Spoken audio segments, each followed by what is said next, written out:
I would like to start by paying tribute to the victims of Mundakai and Churalamala. Mundakkai Chooralmala ദുരന്തത്തിൽ അവിടെയുള്ള ദുരിതബാധിതർക്ക് അവർക്ക് ആദരാഞ്ജലികൾ അർപ്പിച്ചുകൊണ്ട് ഞാൻ ആരംഭിക്കുകയാണ്. And say that we all stand with the people who lost family members, who lost property, who suffered. ആ ദുരന്തത്തിൽ ബുദ്ധിമുട്ടിയവർക്ക്, ആ ദുരന്തത്തിൽ കുടുംബാംഗങ്ങളെ നഷ്ടപ്പെട്ടു പോയവർക്ക്, ആ ദുരന്തത്തിൽ വസ്തുവും എല്ലാം നഷ്ടപ്പെട്ടവർ, അവരോടൊപ്പം നമ്മൾ ചേർന്ന് നിൽക്കുകയാണ്, അവരോടൊപ്പം നിൽക്കുകയാണ് എന്ന് പറഞ്ഞുകൊണ്ട് ഞാൻ ആരംഭിക്കുന്നു. While I was coming here in the car, we were discussing what the UDF and Congress party should do for the people who suffered as a result of the tragedy. ഇവിടെ ഉണ്ടായ ഈ ദുരന്തത്തിന്റെ ഫലമായി വളരെയധികം ബുദ്ധിമുട്ട് അനുഭവിച്ച ആളുകൾക്ക് വേണ്ടി ഐക്യജനാധിപത്യ മുന്നണിയും കോൺഗ്രസും എന്താണ് ചെയ്യേണ്ടതെന്ന് ഇങ്ങോട്ട് വരുമ്പോൾ വണ്ടിയിലിരുന്ന് ഞങ്ങൾ ചർച്ച ചെയ്തുകൊണ്ടിരിക്കുകയായിരുന്നു. And unfortunately, we are not in government, so we cannot do what a government can do. ദൗർഭാഗ്യകരമെന്ന് പറയട്ടെ, നമ്മളിപ്പോൾ ഗവൺമെന്റിലില്ല, അധികാരത്തിലില്ലാത്തത് കൊണ്ട് ഒരു ഗവൺമെന്റിന് എന്താണോ ചെയ്യാൻ പറ്റുന്നത് അത് നമുക്കിപ്പോൾ ചെയ്യാൻ സാധിക്കില്ല. So I was telling my sister and Mr. Venugopal that every member of the Congress party, every member of the UDF should put full pressure on the government of Kerala to help the victims of the tragedy. അതുകൊണ്ട് ഞാൻ എൻ്റെ സഹോദരിയോടും ശ്രീ വേണുഗോപാലിനോട് പറയുകയായിരുന്നു, കോൺഗ്രസ് പാർട്ടിയുടെ ഓരോ വ്യക്തിയും ഐക്യജനാധിപത്യ മുന്നണിയുടെ ഓരോ പ്രവർത്തകരും അവിടുത്തെ ദുരിതബാധിതരായ ആളുകളെ സഹായിക്കാൻ ഈ ഗവൺമെന്റിനോട് സമ്മർദ്ദം ചെലുത്തണം എന്ന് ഞാൻ പറയുകയായിരുന്നു. And we also remember the spirit of the people who were victims of the tragedy. ആ ദുരന്തത്തിൽ ഇരകളാക്കപ്പെട്ട മനുഷ്യരുടെ അവരുടെ ഒരു ചൈതന്യം, അവരുടെ ശക്തി, അതും നമ്മളിപ്പോൾ ഓർമ്മിക്കുകയാണ്. We saw with our own eyes the shopkeepers who opened their shops for victims and allowed them to take whatever they needed. അവിടെ നമുക്കറിയാം, നമ്മൾ ഞങ്ങളുടെ കണ്ണുകൾ കൊണ്ട് കണ്ടതാണ്, അവിടെ ആ ദുരന്ത ബാധിതരായവർക്ക് വേണ്ടി സ്വന്തം കടകൾ തുറന്നു കൊടുത്ത് എന്ത് വേണമെങ്കിലും എടുത്തോളാൻ പറഞ്ഞ കച്ചവടക്കാരെ നമ്മൾ കണ്ടതാണ്. We saw how the people of Kerala supported the people of Wayanad. വയനാട്ടിലെ ജനങ്ങളെ കേരളത്തിലെ മുഴുവൻ ജനങ്ങളും എങ്ങനെയാണ് പിന്തുണച്ചത് എന്ന് നമ്മൾ കണ്ടതാണ്. And a good symbol is the Cafe July 30th. Cafe July 30th എന്ന് പറയുന്നതാണ് അങ്ങനെ സഹായിച്ചതിന്റെ ഒരു വലിയ പ്രതീകം എന്ന് പറയുന്നത്. Nofal from Mepadi, who lost 11 members of his family on July 30th. Few days back he opened a cafe called July 30th to honor his wife's dream of opening a cafe. കുടുംബാംഗങ്ങളായ 11 പേരെ നഷ്ടപ്പെട്ട നൗഫൽ എന്ന് പറയുന്ന ആള് ആ ദിവസത്തിന്റെ ഓർമ്മയ്ക്ക്, July 30ന്റെ ഓർമ്മയ്ക്ക് July 30 എന്ന് പറയുന്ന ഒരു കഫേ അവിടെ ആരംഭിച്ചു, പ്രത്യേകിച്ചും തന്റെ ഭാര്യയുടെ ജീവിത പങ്കാളിയുടെ ഓർമ്മയ്ക്കായി. And next time I'm in the vicinity, I will go to his cafe to give him my support.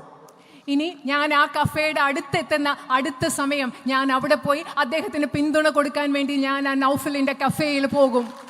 And I recommend all others, when they pass by, they should also go and have coffee there. ഇവിടെയുള്ള എല്ലാവരോടും ഞാൻ നിങ്ങൾക്കൊരു ശുപാർശ നൽകുകയാണ്, നിങ്ങളൊക്കെ അതുവഴി പോകുമ്പോൾ അവിടെ പോയി ആ നൗഫലിന്റെ കഫേയിൽ പോയി കോഫി കുടിക്കണം എന്ന് ഞാൻ നിങ്ങളോടും പറയുകയാണ്. It will not be a big thing for you. നിങ്ങൾക്കത് വലിയൊരു കാര്യമല്ല അവിടെ പോകുന്നത്. You will just go and have coffee. നിങ്ങൾ അവിടെ പോയി ഒരു ചെറിയ കാപ്പി കുടിക്കും. But you will give confidence to those who suffered in the tragedy. പക്ഷേ അതിലൂടെ നിങ്ങൾ ചെയ്യുന്നത് ആ ദുരന്തത്തിൽ ബുദ്ധിമുട്ട് അനുഭവിച്ച മനുഷ്യർക്ക് നിങ്ങൾ ആത്മവിശ്വാസം കൊടുക്കുകയാണ് അതിലൂടെ നിങ്ങൾ ചെയ്യുന്നത്. People of Wayanad have the habit of giving confidence to people. വയനാട്ടിലെ ജനങ്ങൾക്ക് മറ്റുള്ളവർക്ക് ആത്മവിശ്വാസം കൊടുക്കുക എന്നൊരു സ്വഭാവമുണ്ട്, ശീലമുണ്ട്. I was in Parliament when my sister came for the first time. ഞാൻ എൻ്റെ അനുജത്തി, എൻ്റെ സഹോദരി പാർലമെന്റിലേക്ക് വന്ന ദിവസം, ആദ്യമായി വന്ന സമയം ഞാൻ പാർലമെന്റിലുണ്ടായിരുന്നു. And she is your new member of Parliament. എൻ്റെ സഹോദരി എന്ന് പറയുന്നത് നിങ്ങളുടെ ഇന്ത്യൻ പാർലമെന്റിലെ പുതിയ ജനപ്രതിനിധിയാണ്. And 5 years ago, you elected me as your member of Parliament. 5 വർഷങ്ങൾക്ക് മുമ്പ് നിങ്ങൾ എന്നെ നിങ്ങളുടെ പാർലമെന്റിലെ ജനപ്രതിനിധിയായി തെരഞ്ഞെടുത്തു. And I was thinking, while my sister was taking her oath, that how has she arrived at the point where she's taking her oath? എൻ്റെ സഹോദരി സത്യപ്രതിജ്ഞ ചെയ്തപ്പം ഞാൻ ആലോചിക്കുകയായിരുന്നു, ഇന്ന് സത്യപ്രതിജ്ഞ ചെയ്യുന്ന ആ തലത്തിലേക്ക് എങ്ങനെയാണ് എൻ്റെ സഹോദരി എത്തിച്ചേർന്നത്. 5 years ago, I also stood and took my oath. 5 വർഷങ്ങൾക്ക് മുമ്പ് ഞാനും അവിടെ നിന്ന് എൻ്റെ സത്യപ്രതിജ്ഞ ചെയ്തു. Of course, it was an older parliament building, a nicer parliament building. പക്ഷേ അന്നത്തേതെന്ന് പറയുന്നത് പഴയ പാർലമെന്റ് കെട്ടിടമായിരുന്നു, കുറച്ചുകൂടെ നല്ല parliament കെട്ടിടമായിരുന്നു അന്നത്തേത്. But we both took our oath and said the same thing. പക്ഷെ ഞങ്ങൾ രണ്ടുപേരും ഞങ്ങളുടെ സത്യപ്രതിജ്ഞ ചെയ്തു. ഒരേ കാര്യമാണ് ഞങ്ങൾ രണ്ടുപേരും സത്യപ്രതിജ്ഞ ചെയ്തപ്പോൾ പറഞ്ഞത്. And so I was thinking, how did my sister arrive at that point? And I realized that it was a feeling inside the heart of the people of Wayanad that made her arrive there. ഞാൻ ആലോചിക്കുകയായിരുന്നു എൻ്റെ സഹോദരി അവിടെ എത്തിച്ചേർന്നത് എന്താണ്. അപ്പം ഞാൻ ചിന്തിക്കുകയായിരുന്നു, എനിക്ക് മനസ്സിലായി വയനാട്ടിലെ ജനങ്ങളുടെ ഹൃദയത്തിലുള്ള ഒരു തോന്നലാണ്, വികാരമാണ് എൻ്റെ സഹോദരി അവിടെ എത്തിച്ചതെന്ന്. She won by over 4 lakh votes. 4 ലക്ഷത്തിലധികം ഭൂരിപക്ഷത്തിൽ കൂടിയാണ് വോട്ടുകൾ നേടിയാണ് എൻ്റെ സഹോദരി ഭൂരിപക്ഷം നേടിയാണ് വിജയിച്ചത്. What was the total vote she got? എത്രയാണ് മുഴുവനായി കിട്ടിയ വോട്ടുകൾ? 9,52,000. So she got 9,52,000 votes. 9,52,000 വോട്ടുകളാണ് എൻ്റെ സഹോദരിക്ക് ലഭിച്ചത്. That means that total vote नहीं, उनको कितना मिला? 6,60,000. 6 lakh, sorry. ക്ഷമിക്കണം, 6,60,000 votes she got. 9,52,000 വോട്ടുകൾ പോൾ ചെയ്തതിൽ 6,60,000 വോട്ടുകളാണ് എൻ്റെ സഹോദരിക്ക് ലഭിച്ചത്. That means in 6,60,000 people's heart there was a feeling towards making my sister reach that point. അതിന്റെ അർത്ഥം എന്ന് പറഞ്ഞാൽ വയനാട്ടിലെ 6,60,000 ജനങ്ങളുടെ മനസ്സിൽ എൻ്റെ സഹോദരി അവിടെ എത്തണം എന്ന തോന്നലുണ്ടായിരുന്നു എന്നതാണ് അതിന്റെ അർത്ഥം. And knowing my sister, I'm also sure that many of the people who voted for the opposition thought that maybe we should give her the vote, but then they decided to give it to the opposition. എനിക്ക് എൻ്റെ അനുജത്തെ അറിയാവുന്നതുകൊണ്ട് എനിക്കറിയാം, ഒരുപക്ഷെ പ്രതിപക്ഷത്തിൽ, അതായത് എതിർ സ്ഥാനാർത്ഥിക്ക് വേണ്ടി vote ചെയ്ത ആളുകളും ചിന്തിച്ചിട്ടുണ്ടാവും, ഒരു പക്ഷേ പ്രിയങ്ക ഗാന്ധിക്ക് വോട്ട് ചെയ്തേക്കാം എന്ന് ചിന്തിച്ചിട്ടായിരിക്കും അവർ മറ്റു സ്ഥാനാർത്ഥിക്ക് വോട്ട് ചെയ്തത്. So when we are sitting in parliament, we have to realize that of course we are individuals. പാർലമെന്റിൽ നമ്മൾ ജനപ്രതിനിധിയായിരിക്കുമ്പോൾ നമുക്ക് മനസ്സിലാക്കേണ്ട ഒരു കാര്യമുണ്ട്, തിരിച്ചറിയേണ്ട ഒരു കാര്യമുണ്ട്. തീർച്ചയായിട്ടും നമ്മൾ വ്യക്തികളാണ്. And Priyanka is an individual and Rahul is an individual taking the oath. Priyanka എന്ന് പറയുന്നതും രാഹുൽ എന്ന് പറയുന്നതും സത്യപ്രതിജ്ഞ ചെയ്യുന്ന 2 വ്യക്തികളാണ്. But actually, more than an individual, we are a feeling in the heart of the people of Wayanad. പക്ഷേ സത്യത്തിൽ പറഞ്ഞാൽ വ്യക്തികൾ എന്നതുപരി ഞങ്ങൾ 2 പേരും, രാഹുൽ എന്നതും പ്രിയങ്ക എന്നതും വയനാട്ടിലെ ജനങ്ങളുടെ ഹൃദയത്തിലുള്ള ഒരു വികാരമാണ്. And the people of Wayanad have put trust in us. വയനാട്ടിലെ ജനങ്ങൾ ഞങ്ങളിൽ വിശ്വാസം അർപ്പിച്ചിട്ടുണ്ട്. Put belief in us. ഞങ്ങളിൽ അവരുടെ വിശ്വാസം അവർ അർപ്പിച്ചിട്ടുണ്ട്. And said to us that you please go to the Parliament of India and represent this feeling in the Parliament. അവർ ഞങ്ങളോട് പറയുകയാണ്, നിങ്ങൾ ഇന്ത്യൻ പാർലമെന്റിൽ പോയി ഞങ്ങളുടെ വികാരങ്ങളെ, ഞങ്ങളുടെ തോന്നലുകളെ നിങ്ങൾ പ്രതിനിധീകരിക്കുക എന്നാണ് വയനാട്ടിലെ ജനങ്ങൾ ഞങ്ങളോട് പറഞ്ഞത്. So the most important thing for us is that we are representing the feeling that has sent us there. അതായത് ഞങ്ങളെ സംബന്ധിച്ചിടത്തോളം ഏറ്റവും പ്രധാനപ്പെട്ട തോന്നൽ എന്ന് പറയുന്നത്, ഏറ്റവും പ്രധാനപ്പെട്ടതെന്ന് പറയുന്നത് നിങ്ങളുടെ ആ തോന്നലിനെ അവിടെ പ്രതിനിധീകരിക്കുക എന്നുള്ളതാണ്. So when I see a little child in Wayanad, I say, oh, his mother and father sent me to the Lok Sabha. ഇവിടെ വയനാട്ടിലെ ഒരു കൊച്ചുകുട്ടിയെ കാണുമ്പോൾ ഞാനിപ്പോൾ ചിന്തിക്കും, ആ കുട്ടിയുടെ അച്ഛനും അമ്മയാണ് എന്നെ ലോക്സഭയിലേക്ക് അയച്ചത് എന്നാണ് ഞാൻ ചിന്തിക്കുന്നത്. That means I have to look after him. അതിന്റെ അർത്ഥം എന്ന് പറയുന്നത് ആ കുട്ടിയോ കുഞ്ഞിനെയോ ആ കുട്ടിയുടെ അച്ഛനെയോ അമ്മയോ ഞാൻ നോക്കണം, അവരെ സംരക്ഷിക്കണം, പരിപാലിക്കണം. If I can make him little happy, I should do it immediately. ആ കുഞ്ഞിനെ എനിക്ക് ഇത്തിരി സന്തോഷം കൊടുക്കാൻ പറ്റുമെങ്കിൽ ഞാൻ അത് പെട്ടെന്ന് തന്നെ ചെയ്യണം. അതാണ് ഞാൻ ചെയ്യേണ്ടത്. In the Lok Sabha, we are fighting a political ideology. ലോക്സഭയിൽ ഞങ്ങൾ പോരാടുന്നത് ഒരു രാഷ്ട്രീയ പ്രത്യയശാസ്ത്രത്തിന് വേണ്ടിയാണ്. We are talking about feelings, emotion, affection, love. They talk about hatred, anger, division, violence. ഞങ്ങളിവിടെ സ്നേഹത്തെക്കുറിച്ച്, വികാരങ്ങളെക്കുറിച്ച്, തോന്നലുകളെക്കുറിച്ച്, ഇഷ്ടത്തെക്കുറിച്ചൊക്കെ സംസാരിക്കുമ്പോൾ നമ്മൾ ഏത് രാഷ്ട്രീയ പ്രത്യയശാസ്ത്രത്തെയാണോ എതിർക്കുന്നത് അവര് വിദ്വേഷത്തെക്കുറിച്ചും വെറുപ്പിനെക്കുറിച്ചും അക്രമത്തെക്കുറിച്ചുമാണ് സംസാരിച്ചു കൊണ്ടിരിക്കുന്നത്. We talk about listening to people, we talk about humility. They behave arrogantly. ഞങ്ങൾ ജനങ്ങളെ ശ്രവിക്കുന്നതിനെക്കുറിച്ച്, ജനങ്ങളെ കേൾക്കുന്നതിനെക്കുറിച്ച് പറയുന്നു, വിനയത്തെക്കുറിച്ച് സംസാരിക്കുന്നു, പക്ഷേ അവർ ധാർഷ്ട്യത്തോടു കൂടിയാണ് പെരുമാറുന്നത്. And so, at a higher level, that is the fight taking place. ഈ പോരാട്ടം നടക്കുന്നത് ഒരു ഉയർന്ന തലത്തിലാണ്. It's an ideological fight, it's a fight to protect the constitution. ഇതെന്ന് പറയുന്നത് ആശയപരമായ ഒരു പോരാട്ടമാണ്. അതുപോലെ ഇന്ത്യൻ ഭരണഘടനയെ സംരക്ഷിക്കാൻ കൂടിയുള്ള ഒരു പോരാട്ടമാണിത്. Constitution says all people should be treated equally. നമ്മുടെ ഭരണഘടന പറയുന്നത് ഈ രാജ്യത്തെ എല്ലാ ജനങ്ങളെയും തുല്യരായി കണക്കാക്കണമെന്നാണ്. Prime Minister Modi says Adani is going to be treated differently than every other Indian. പക്ഷേ പ്രധാനമന്ത്രി നരേന്ദ്രമോദി എന്ന് പറയുന്നതാണ് ഇന്ത്യയിലെ മറ്റെല്ലാ ഇന്ത്യക്കാരെക്കാളും പ്രത്യേകതയോടുകൂടി അദാനിയെ പരിഗണിക്കണമെന്നാണ് നരേന്ദ്രമോദി പറയുന്നത്. Prime Minister Modi says doesn't matter if Adani has been indicted in the United States, has been called a criminal in the United States. In India, we will not indict him.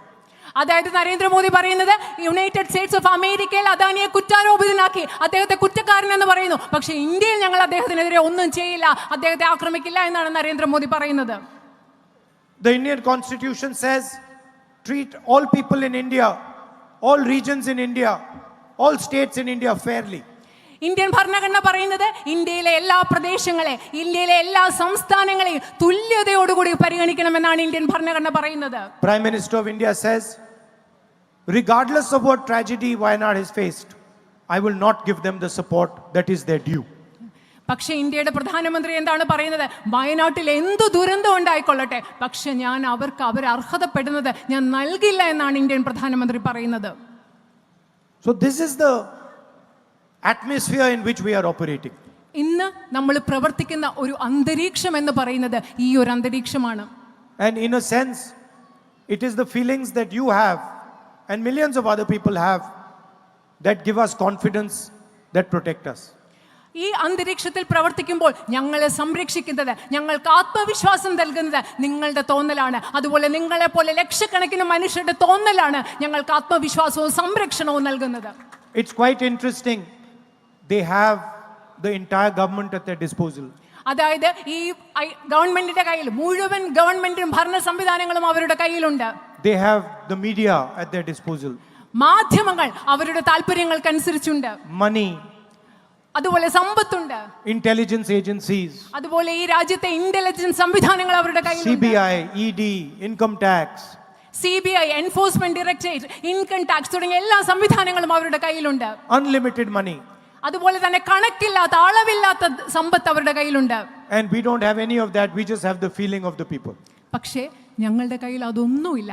പക്ഷേ ഈ രാജ്യത്തെ ജനങ്ങളുടെ വികാരങ്ങൾ, ഹൃദയം, അത് ഞങ്ങളുടെ കയ്യിലുണ്ട്. And it is surprising that the feeling of the people wins every single time. Pardon? It is surprising to me even that the feelings of the people win every single time. എന്നെക്ക് പോലും അതിശയിപ്പിക്കുന്നതാണ്. എന്നെ പോലെ അതിശയിപ്പിക്കുന്ന കാര്യം എന്താണെന്നറിയോ? അവരുടെ കയ്യിൽ ഇതൊക്കെ ഉണ്ടായിട്ടും ഈ രാജ്യത്തെ എപ്പോഴും ജയിക്കുന്നത് ഈ രാജ്യത്തെ ജനങ്ങളുടെ വികാരമാണ് എന്നുള്ളതാണ് എന്നെ പോലും അതിശയിപ്പിക്കുന്നത്. And I am confident that we will defeat the ideology of the BJP. എനിക്ക് ആത്മവിശ്വാസമുണ്ട്. BJPയുടെ പ്രത്യയശാസ്ത്രത്തെ നമ്മൾ പരാജയപ്പെടുത്തും എന്ന കാര്യത്തിൽ എനിക്ക് ആത്മവിശ്വാസമുണ്ട്. I am Priyanka's elder brother. ഞാൻ പ്രിയങ്കയുടെ മൂത്ത സഹോദരനാണ്. And I am talking to my family. ഞാനിവിടെ എൻ്റെ കുടുംബാംഗങ്ങളോടാണ് സംസാരിച്ചു കൊണ്ടിരിക്കുന്നത്. So I will take the liberty of giving her some advice in front of you. അതുകൊണ്ട് ഞാൻ നിങ്ങളുടെ മുമ്പിൽ എൻ്റെ സഹോദരിക്ക് കുറച്ച് ഉപദേശം കൊടുക്കാനുള്ള സ്വാതന്ത്ര്യം എടുക്കുകയാണ്. I know she knows this already, but I'll say it anyway. എനിക്കറിയാം എൻ്റെ സഹോദരിക്ക് ഇത് ഇപ്പൊ തന്നെ അറിയാം, പക്ഷെ ഞാൻ എന്തായാലും അത് പറയാൻ പോവുകയാണ്. that in whatever decision you take, the guide should always be the people of Wayanad. എന്ത് തീരുമാനം നിങ്ങൾ എടുത്താലും എൻ്റെ സഹോദരിയോട് ഞാൻ പറയുകയാണ്, അതിൽ നിങ്ങളുടെ മാർഗദർശി വഴികാട്ടി എന്ന് പറയുന്നത് വയനാട്ടിലെ ജനങ്ങളായിരിക്കണം. There are many people who claim to have knowledge, bureaucrats, big officers, but true knowledge always resides with the people.